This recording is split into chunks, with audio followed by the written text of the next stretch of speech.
Alright, so I have a video topic that I'm working on regarding the rise of idiosyncratic and idiosympathic diseases.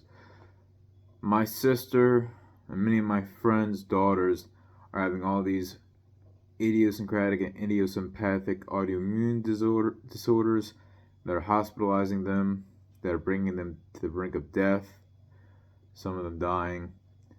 And doctors don't know what the cause is. Idio is a Latin term meaning it's the same root word for idiot, as in we don't know. We don't know idiosympathic. We don't know why this disease arises. Idiosyncratic. We don't know what the cause of this disease is. Well, our water is toxic, whether it's from well water or city water. Our food is toxic. We have things like vegetable oils that really aren't meant for human consumption, that wreak havoc on our bodies, cause damage to our heart tissue, damage our immune systems, things like canola oil, safflower oil, all these things that are in processed foods, these chemicals, these just poisonous things that we eat every day and feed to our children, they are destroying the human population. They are destroying our lives. Our air quality. Look up your air quality test for your county. Most places in the U.S. have regions with very severe air quality issues in at least 2 or 3 areas where a certain pollutant is 3 or 4 times or 7 times higher than it should be.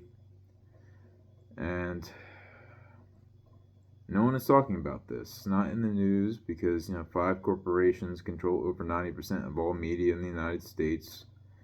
You have like people like Bezos, billionaires buying up even the small newspapers all over the United States, so that we don't identify this issue and demand something be done. You don't hear congressmen talking about it.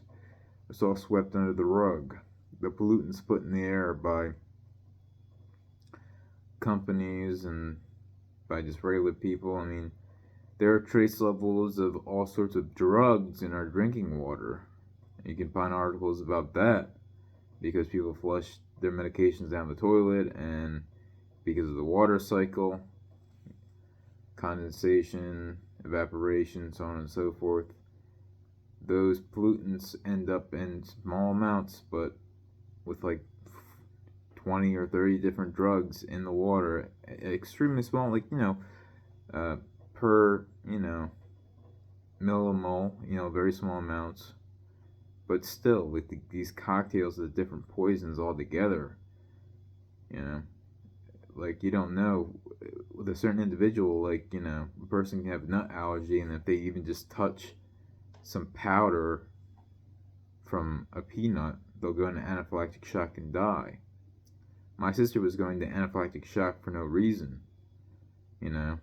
almost, not being able to breathe. If she didn't get immediate medical care, she could have died. And there was nothing she was allergic to, just her autoimmune system was attacking her own body. Now, she has heart problems as well. She was in the hospital for several weeks, unable to walk. Her muscles started to atrophy. And the only way she can control it is through her diet. And that tells you something. That what she was eating before played a huge role in triggering this autoimmune disorder. Eating things like vegetable oils, trans fats, oxidized fats, all the refined sugar, the high fructose corn syrup, all these poisons that are in our food. The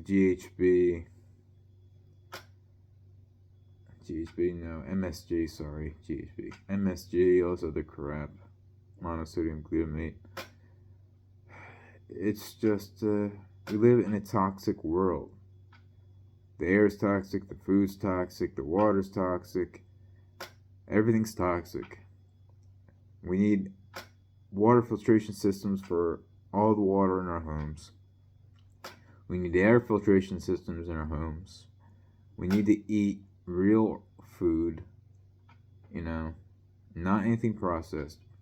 And eat, meat, vegetables, fruit, and make, cook dinners using real ingredients. Ideally, grass-fed beef, you know, um, free-range chickens, from the way we used to farm for tens of thousands of years. Not this factory farming where they shoot the animals up with chemicals and they're all inside a giant factory without any sunlight, all sick and shot up with antibiotics so they don't die, and shot up with drugs that make them fatter. Let the cows be outside and eat grass, because you are what you eat. If you eat sick animals, you're gonna get sick. If you eat a healthy animal, you're gonna be healthy. If you are eating, fruits and vegetables that are GMO, where Roundup was used, you're gonna have problems. Roundup is very toxic, and Monsanto is poisoning the world. Ideally eat organic, but if you can't, it's not that big a deal. As long as you don't eat processed foods, and you just, you get your fruits, your vegetables, your meats, just one ingredient in each thing you buy, and then make dinners with that, then you're better off than 99.9% of people. Eat a paleo diet. Paleo diets are based on, okay, what did humans eat for millions of years? What are we designed to eat? What can we digest? What does evolution tell us about what sort of diet do humans thrive? With fish and meat and vegetables, a large variety of herbs, nuts, not McDonald's or Burger King or, dinners that come in a box that you put in the microwave that are filled with all these preservatives and all these chemicals and all this bullshit and high fructose corn syrup and vegetable oils. And you want to use grass-fed butter when you're cooking. You want to use extra virgin olive oil. You want to use coconut oil. You want to use foods that with ingredients where our bodies actually know how to use the things we put into our system. Our body doesn't know what to do with canola oil. Our body doesn't know what to do with safflower oil. Our bodies don't know what to do with vegetable oil. Our bodies don't understand what high fructose corn syrup is. It's not natural, and it's killing us. It's causing all sorts of diseases and killing people very young, or giving them crippling diseases that plague them their entire life. Popular case, well-known case is Mikhaila Peterson. Her autoimmune disorder almost killed her, and she was the one that figured out that it was through her diet that she was able to alleviate all the symptoms of her autoimmune disorder. I mean, the doctors had no idea what was going on. She had juvenile idiosyncratic arthritis. Her bones were deteriorating to nothing. She had 2 surgeries on her ankles. She had hip surgery when she was like 13. And she had depression. She slept 16 hours a day. She needed like 60 or 80 grams of Adderall just to be awake and alert for like 6 hours a day. And she had to take painkillers, opiates, because of all the pain she was in. She had lesions on her skin, and then when she had lesions on her face, she was like finally like, okay, I can't take this anymore. There has to be a way to fix this. And then she started doing her own research, looking at all the literature, and finding people who were actually able to contain their autoimmune disorders, alleviate the symptoms, and lead normal lives. And so she utilized an elimination diet to figure out what she could eat. And her autoimmune disorder was so severe that she found out the only thing she could eat was meat. And when she switched to an all-meat diet, all her symptoms went away. And she was able to get off the Adderall, off the painkillers, off the antidepressant, off all her medications, and lose all the weight. The skin lesions went away. The rashes went away, the depression went away, the pain went away, the arthritis went away, and now she's able to live a normal life. The brain fog went away. Her brain was actually able to function properly, and she turned it around. But everyone should be doing that. Everyone should be seeking to live as natural a life as possible, eating real foods, moving around, not being sedentary, getting exercise every day, because our bodies are meant to be moving around all day. That's the ideal situation. If you can't do that because you have a desk job, at least get 2 or 3 hours of exercise in a day, or if not that, at least an hour a day, as much as you can. It can be light exercise or intense exercise based on your needs, but the more you can move around during the day, the better. But yeah, I'm gonna make a whole video essay on the toxic world we live in, about all the pollutants in the air, all the dangerous poisons in our food, all the chemicals in well water and city water that are killing us, why we should take cold showers, not hot showers, because when we take hot showers, we're breathing in all that crap from the water. Our pores are open, it's seeping in through our skin. We absorb stuff through our skin. That's why nicotine patches work. That's why fentanyl patches work. We can absorb chemicals through our skin. But there are chemicals in our water, whether it's well water or city water, that will absorb through our skin if we take a hot shower. So we should all be taking cold showers, unless we have a really good home filtration system that filters all our water. And we have to maintain that filtration system on a regular basis, every 3 months, checking on it, cleaning out with vinegar, depending on the type of system, or changing the filter, making sure it's working properly, because they can, basically get filled up with sludge from all the stuff it's filtering out, and you got to clean it out properly for it to continue to work effectively to filter out all that crap. We shouldn't be breathing in fluoride. We shouldn't be absorbing fluoride through our skin. We shouldn't be absorbing chlorine through our skin. We shouldn't be breathing it in from hot showers. The rust, we shouldn't be breathing in rust when we're taking hot showers. That's very common. All the brake dust in our air. It's just a cocktail of poisons coming from all directions, and we need to do everything within our ability to minimize those poisons in our environment. And that's what biohacking is all about. So if you want to learn more, check out Dave Asprey's Bulletproof podcast.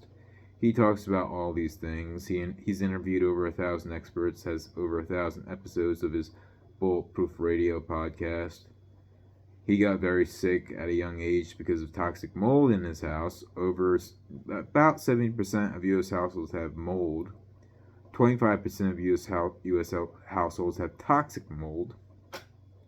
And toxic mold caused Dave Asprey to have all sorts of autoimmune disorders, brain fog, caused him to become overweight, fucked with his thyroid, made him very sick, and he was going to die at a very young age. He had all these neurological problems from the black mold, and he made a lot of money because he was very intelligent, but his health was declining in his mid-20s, so he took a year off and spent over $250,000 trying different things to help fix his health, and he spent the last 10, 15, 20 years talking to experts, doing the research, and figuring out what actually works in terms of optimal human health.